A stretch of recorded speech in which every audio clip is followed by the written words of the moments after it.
तो पिछले पार्ट में हमने देखा था कि ये पोर्चुगीज लोग आते हैं और कहते हैं कि यार हम अकबर को अभी कन्वर्ट करना चाहते हैं। तो भाई ये हमारे अकबर, और इनको कन्वर्ट करने के लिए सब ये पोर्चुगीज लोग बैठे हैं। और अकबर तो अपने अलग एजेंडा में थे, उनको इबादत खाना में क्रिएट करना था, अपनी हवा क्रिएट करनी थी, दीन इलाही, इनको नया रिलीजन लगाना था। तो सब लोग अपने अपने जुगाड़ में लगे थे। ठीक है, ऑब्वियसली अकबर कन्वर्ट तो नहीं होता है। तो नोट्स में हम लोग यहाँ पे देखते हैं कि ये अकबर 1580 में ये मिशन जाता है इनके पास, जिसमें रोडोल्फो एक्वाविवा, फादर एंटोनियो मोन्जराटे और फ्रांसिस्को एनरिकेज, एंटनी मोन्जराटे और रोडोल्फो एक्वाविवा।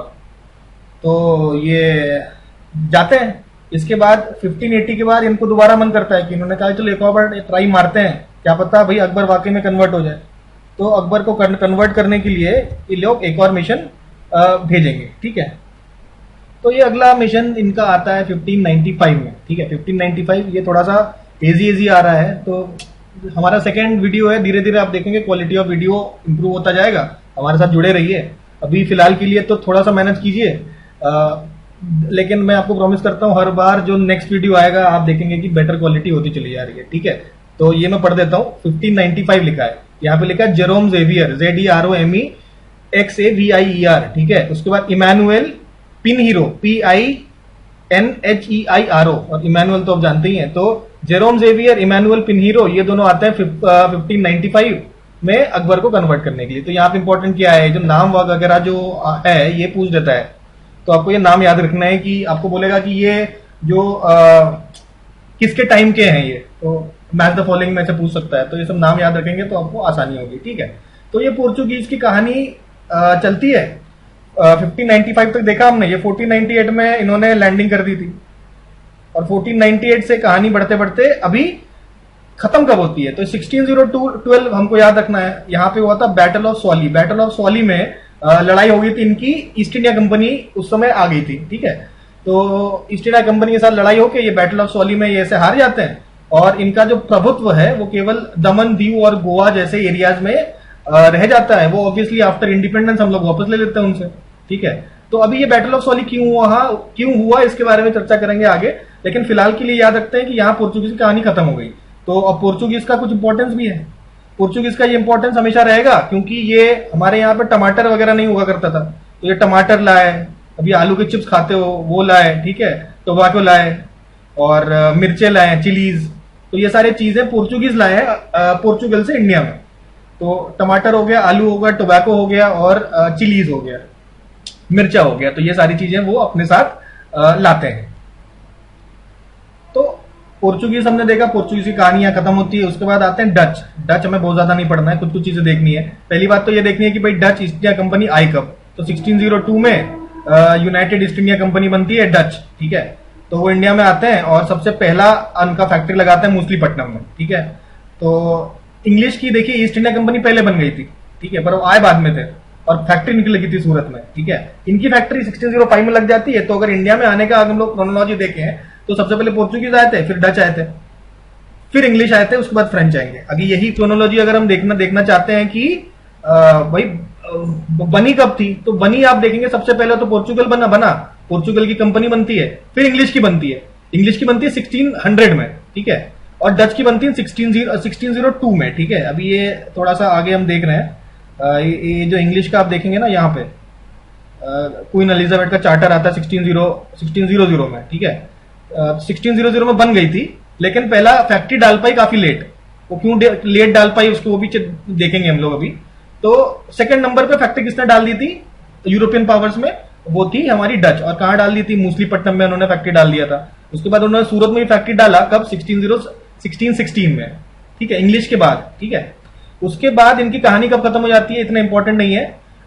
मतलब ये बैटल इंपॉर्टेंट है, डच इतना इंपॉर्टेंट नहीं है। डच में इन सारे ये छोटी छोटी चीजें ही आपको ध्यान में रखनी है। देखिए 1759 में बैटल ऑफ बेदारा में इनकी कहानी समाप्त हो जाती है। ठीक है, एक्चुअली डच जो है हम लोग काफी कम पढ़ रहे हैं, लेकिन डच थे बड़े पावरफुल। इन्होंने इंग्लिश के साथ एक समझौता कर लिया था। उन्होंने कहा देखो इंडिया में तुम अपना देख लो ट्रेडिंग वगैरह, और हम चले जाते हैं साउथ ईस्ट एशिया में। साउथ ईस्ट एशिया में वही इंडोनेशिया मलेशिया में अपना भाई राज स्थापित करेंगे, वहां पे अपना ट्रेड करेंगे। तो इस तरीके से चले जाते थे, बड़े पावरफुल। ठीक है, उसके बाद ये जो एक कहानी और मतलब ध्यान में रखनी, एक पॉइंट की सबसे पहले जो डच आए थे कौन थे? Cornelius de Houtman. Cornelius de Houtman थे the first Dutch who came to India. तो यहां हम देख रहे हैं ये है कॉर्नेलियस डी हाउटमैन, ये सबसे पहले मर्चेंट का ग्रुप लेके आए थे, डच मर्चेंट का ग्रुप लेके आए थे इंडिया में। तो ये है कॉर्नेलियस डी हाउटमैन। दूसरी बात हमने देखी क्या, ये बैटल ऑफ बेदारा की बात ये हुआ था 1759 में, जहां पे डच हार गए थे। ठीक है, तो मतलब बंगाल के पास चिट्टागोंग में उन्होंने लड़ाई वड़ाई करी थी और हार गए थे। इसके बाद आते हैं हमारे इंग्लिश ईस्ट इंडिया कंपनी, जिसको बहुत ही विस्तार में हमें पढ़ना है। ठीक है, तो इन्हीं के बारे में देख रहे हैं। तो भाई देखिए, इंग्लिश ईस्ट इंडिया कंपनी में सबसे पहला अगर आपसे पूछा जाए कि कौन आया था इंडिया लैंड रूट से, बाकी तो ये लोग शिप रूट से आते हैं। ठीक है, लैंड रूट से पहली बार आने वाला जो बंदा था उसका नाम था जॉन मिंडनहॉल, MILDENHALL। ठीक है, तो 1599 में आता है। उसके बाद बहुत सब लोग कहते हैं बहुत अच्छा काम किया तुमने, लैंड रूट से पहुंच गया इंडिया। उसके बाद क्वीन एलिजाबेथ एक चार्टर फ्रेम करती है जिसमें ईस्ट इंडिया कंपनी को ट्रेड मोनोपोली दे दी जाती है ईस्ट के लिए। उन्होंने कहा कि भाई देखो, east of cape of good hope में जितना भी एरिया है वहां आपको पूरी मोनोपोली है, पूरी आजादी है ट्रेड करने की। जब तक आप ट्रेड करना चाहो आप कर सकते हो, ऐसा कोई रुकावट नहीं है। ठीक है, तो इन्होंने इनको ये पूरी मोनोपोली का इन्होंने मजा लिया कब तक? 1813 तक इन्होंने फुल एंजॉय किया। ठीक है, 1813 तक ये लोग पूरा मोनोपोली का मजा ले रहे थे। उसके बाद 1813 में ऐसा क्या हो गया? 1813 में आ गया आपका चार्टर एक्ट ऑफ 1813। ठीक है, तो उनकी मोनोपोली खत्म कर दी गई, लेकिन कहा कि ठीक है, मतलब चाय की मोनोपोली, मतलब चाय की ट्रेड में मोनोपोली, और चाइना रीजन में आपकी ट्रेड की मोनोपोली रहेगी। ठीक है, उसके बाद 20 साल बाद 1833 में इनको कहा कि नहीं, सारी मोनोपोली आपकी खत्म कर देते हैं, ये आपका टी और चाइना से भी मोनोपोली इन्होंने इनकी खत्म कर दी गई। ठीक है, फिर अभी ये कहानी हमारी कहां पहुंची? ये अभी 1813 से पहले वाले रीजन में पहुंचते हैं। भाई हम लोग देखें कि भाई क्वीन एलिजाबेथ ने चार्टर करके बना दिया ईस्ट इंडिया कंपनी। ठीक है, सेकंड नंबर पे बनने वाली जो कंपनी थी कौन सी थी? ये हमारी इंग्लिश ईस्ट इंडिया कंपनी। पर सेकंड नंबर पे इंडिया आने वाले कौन से? डच थे। इंग्लिश कब आए? तीसरे नंबर पे। तो यहां पे घुमा के क्वेश्चन पूछा जा सकता है, लेकिन हमने आपको उसके लिए भी तैयार कर दिया। ठीक है, उसके बाद आते हैं 1608 में भाई कैप्टन विलियम हॉकिंस आते हैं और जहांगीर के कोर्ट में आते हैं। जहांगीर पूरा स्वागत करते हैं, इनको फुल इज्जत देते हैं। ठीक है, तो भाई इन्होंने जहांगीर से कहा कि हमको फरमान चाहिए कि हमें सूरत में फैक्ट्री बनाने दिया जाए। ठीक है, तो सूरत में फैक्ट्री बनाना चाहते थे, लेकिन किसी मतलब ये जहांगीर अभी भी किसको फेवर कर रहे थे? पोर्चुगीज को फेवर कर रहे थे। ठीक है, अब हमने देखा था पोर्चुगीज की कहानी कब खत्म हुई? 1612 में। ये चल रहा है 1608 में। उन्होंने कहा था ठीक है हम तुम्हें बनाने का अनुमति देंगे, लेकिन कुछ कहानियां आगे बढ़ नहीं रही थी। ठीक है, तो उसके बाद यहाँ पे क्योंकि वो जानते थे कि भाई पोर्चुगीज ही यहाँ पे इनका दबदबा है, पोर्चुगीज का आपका नेवी में दबदबा था और मुगल्स के पास नेवी थी नहीं, तो पोर्चुगीज के थोड़ा ऐसा होता ना कि फेवर में रहते थे, क्योंकि वो जानते थे कि पोर्चुगीज की नेवी बहुत अच्छी है। ये जो पोर्चुगीज का दबदबा था, ये दबदबा ईस्ट इंडिया कंपनी ने खत्म किया कब? 1612 में। कब? जब उन्होंने पोर्चुगीज को बैटल में हरा दिया। कौन से बैटल में? बैटल ऑफ स्वाली में।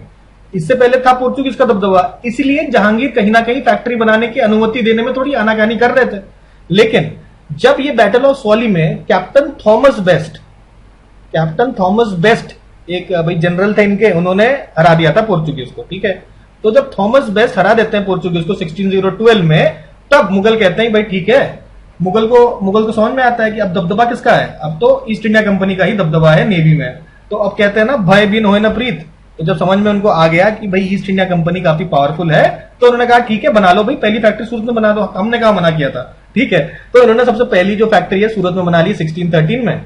उसके बाद 1615 की कहानी आता है। 1615 में थॉमस रो आता है और जहांगीर के कोर्ट में आता है और कहते हैं कि भाई हमको फरमान दीजिए, हमें और फैक्ट्री बनानी। जहांगीर कहती है लो भाई और फैक्ट्री बना लो। तो वो अहमदाबाद में, आगरा में और भारूच में। ठीक है, अहमदाबाद, भारूच तो गुजरात में ही है, और यूपी में आगरा में भी उन्होंने अपना फैक्ट्री बना लिया। ठीक है, तो 3 फैक्ट्री और बना लेते हैं 1615 में। उसके बाद 1616 में वो फैक्ट्री बना लेते हैं मूसलीपट्टनम में। तो ये पूरी कहानी समझते हैं हम लोग। 1612 में भाई 1608 में आते हैं कैप्टन हॉकिंस।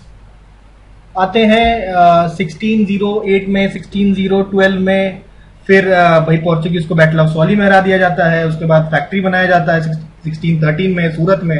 उसके बाद थॉमस रो आ जाते हैं जहांगीर के पास, कहते हैं हमको तीन और फैक्ट्रीज बनानी है, अहमदाबाद में, आगरा में, बारूद में। इनको परमिशन मिल जाती है और 1616 में ये फैक्ट्री बना लेते हैं। कहां पे? मूसलीपट्टनम में।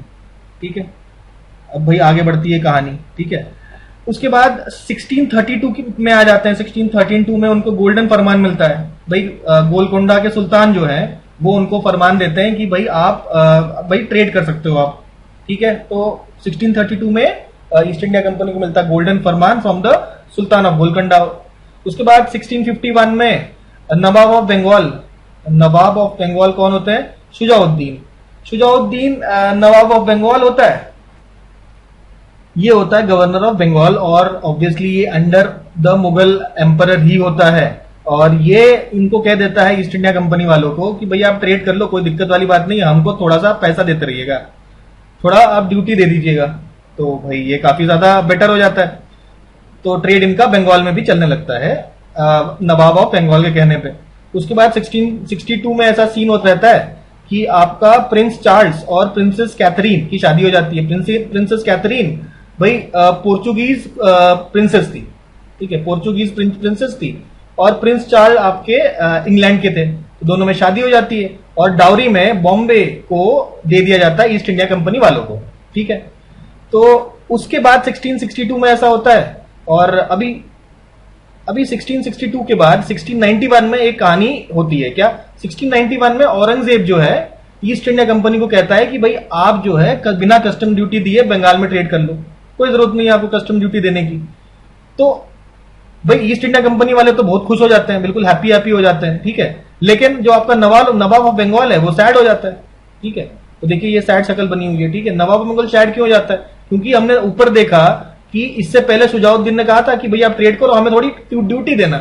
ये ड्यूटी जो नवाब ऑफ बंगाल को मिल रही थी ये बंद हो जाता है। ठीक है, तो नवाब ऑफ बंगाल का थोड़ा सा यहीं से ईस्ट इंडिया कंपनी के प्रति जो व्यवहार है थोड़ा बदल जाएगा, क्योंकि उनका पैसा रुक गया। भाई पैसा रुक गया तो उनको दुख तो हो गई। तो ये अब आगे चल के देखेंगे। तो यहीं से 1691 से थोड़ा ईस्ट इंडिया कंपनी और नवाब ऑफ बंगाल के बीच में एक खटास सा आने लग गया। ठीक है, तो ड्यूटी फ्री ट्रेड करने लगे ईस्ट इंडिया कंपनी वाले। इसके बाद 1717 में भाई फर्रुख सियार आता है। फर्रुख सियार बनता है आपका मुगल एम्परर। ठीक है, काफी कम पावर उसकी ऑब्वियसली हो जाती है, लेकिन फिर भी हो रहता तो मुगल एम्परर ही। तो इन्होंने कहा कि भाई ट्रेड कंसेशन काफी सारे जगह पे ट्रेड करने की खुली छूट मिलती है, और कई जगह ड्यूटी फ्री ट्रेड करने की खुली छूट मिल जाती है। और इनको यहां तक बोल दिया गया है कि भाई तुम अपने सिक्के खुद छाप सकते हो। अब सोचिए इंडिया में रह के इनको अपने सिक्के, अपने कॉइन्स बनाने का अधिकार दे देना कितनी बड़ी बात है। तो ये एक प्रकार से काफी ज्यादा एक बहुत अच्छा न्यूज हो जाता है ईस्ट इंडिया कंपनी के लिए। तो हम लोग एक शॉर्ट रिवीजन यहाँ पे कर लेते हैं। यहाँ पे हमने देखा कि भाई अकबर को सब लोग कन्वर्ट करने आ रहे थे, तो पर अकबर कह रहा था कि भाई हम कन्वर्ट नहीं होंगे। ठीक है, तो ये तो हमने देख लिया। उसके बाद भाई डच ईस्ट इंडिया कंपनी की बात हुई थी, तो डच ईस्ट इंडिया कंपनी में ये है हमारे कॉर्नेलियस डी आउटमैन जो आए थे सबसे पहली बार।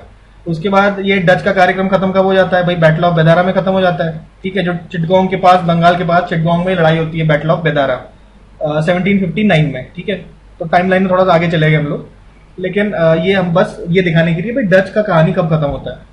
उसके बाद भाई इंग्लिश ईस्ट इंडिया कंपनी के बारे में बात की हमने। तो सबसे पहले ये कैप्टन हॉकिंस आते हैं, तो परमिशन मांगते हैं। परमिशन देने में जहांगीर आना का नहीं करता है, कह तो देता है दे दूंगा, लेकिन मिलता नहीं है। तो उसके बाद भाई कैप्टन बेस्ट आते हैं। कैप्टन बेस्ट हरा देता है पोर्चुगीज को बैटल ऑफ सॉली में। तब भाई इज्जत बढ़ती है और सूरत में ये लोग पहली फैक्ट्री लगा लेते हैं। ठीक है, उसके बाद थॉमस रो आते हैं। भाई ये हैं थॉमस रो। ठीक है, थॉमस रो अपने 3 जगह पे फैक्ट्री लगाने का अनुमति ले लेते हैं। ठीक है, अहमदाबाद, आगरा और भरूच में। ठीक है, उसके बाद फिर हमने देखा कि ये फैक्ट्री लगाया इन्होंने। उसके बाद मूसलीपट्टनम में भी फैक्ट्री लग जाता है। और उसके बाद 1632 में हमने देखा कि भाई गोलकोंडा में इनको गोल्डन फरमान मिला है, गोल्डन फरमान मिल जाता है इनको। ठीक है, ये ट्रेड कर देते हैं। तो ये वाला रीजन जो है आपका गोलकोंडा का है। ये आप देखेंगे तेलंगाना वाला रीजन, आंध्र प्रदेश वाला थोड़ा रीजन, ये सब मिला के आपका गोलकोंडा बनता था। तो 1632 में फरमान मिलता है इनको। उसके बाद 1662 में भाई शादी हो जाती है। ठीक है, भाई आपका ये है हमारे किंग चार्ल्स। ये है आपकी प्रिंसेस कैथरीन ब्रागांजा की हैं, ये पोर्चुगीज, इनकी शादी हो जाती है। इसके बाद 1662 में दहेज में बॉम्बे मिल जाता है इनको, ठीक है। तो 1662 के बाद 1691 में आपका नहीं 1662 से पहले शुजाउद्दीन थोड़ा सा वो हो गया, ये 1651 में शुजाउद्दीन कहते हैं कि भाई ड्यूटी फ्री ट्रेड आपको करने का हम मौका देते हैं। नहीं सॉरी, ड्यूटी फ्री नहीं, ड्यूटी के साथ हमको कुछ पैसे दीजिए और ट्रेड करिए, हमें कोई दिक्कत नहीं है। तो ये नवाब ऑफ बंगाल है शुजाउद्दीन। उसके बाद ये हमने वेडिंग वाला देखा 1662 में बॉम्बे मिल जाता है इनको दहेज में। 1691 में फिर क्या होता है, औरंगजेब कहता है कि आप ड्यूटी फ्री ट्रेड करो बंगाल में, कोई दिक्कत नहीं है। तो ऑब्वियसली यहाँ पे जो भी नवाब ऑफ बंगाल उस समय था उसको पसंद नहीं आता है, गुस्सा हो जाता है। यहां से आपका क्या कहते हैं प्रॉब्लम स्टार्ट हो जाता है ईस्ट इंडिया कंपनी और आप ईस्ट इंडिया कंपनी और ये नवाब ऑफ बंगाल के बीच में, ठीक है। तो 1691 में बंगाल में इनको मिल जाता है ड्यूटी फ्री ट्रेड करने का। फर्रुख सियार तो मतलब हद ही कर देता है, वो कहता है आप कहीं भी ड्यूटी फ्री ट्रेड करो, हमें कोई दिक्कत नहीं, ठीक है, कहीं भी ड्यूटी फ्री ट्रेड करो। और ये अपने कॉइन्स मिंट करने की आप भी अनुमति दे देता है कि भाई तुम अपने कॉइन्स भी छाप लेना, कोई दिक्कत नहीं है। तो भाई इतनी ज्यादा फ्रीडम मिल जाती है इनको। तो फारूक सियार जो है एक प्रकार से, ये फारूक सियार का फरमान को मैग्ना कार्टा भी बोलता है। भाई मैग्ना कार्टा क्या होता है, भाई देखो एक मैग्ना कार्टा था जब जो इंग्लैंड का जो राजा था उसने काफी पॉलिटिकल पावर दे दिए थे इंग्लैंड वालों को। तो वो इंग्लैंड वाले बहुत खुश हो गए थे। तो इंग्लैंड वाले जब बहुत खुश हो जाते हैं किसी चीज से तो कहते हैं ये तो भाई हमारे लिए मैग्ना कार्टा है, मैग्ना कार्टा जैसा ही है। तो ये फारूक सियार का फरमान एक प्रकार से उनके लिए, ईस्ट इंडिया कंपनी के लिए एक मैग्ना कार्टा जैसा ही था कि उनको बहुत ज्यादा फ्रीडम मिल गई थी। तो यहाँ पे हम लोग ये वाला लेक्चर फिनिश करते हैं। नेक्स्ट लेक्चर में हम लोग आगे का पार्ट देखेंगे।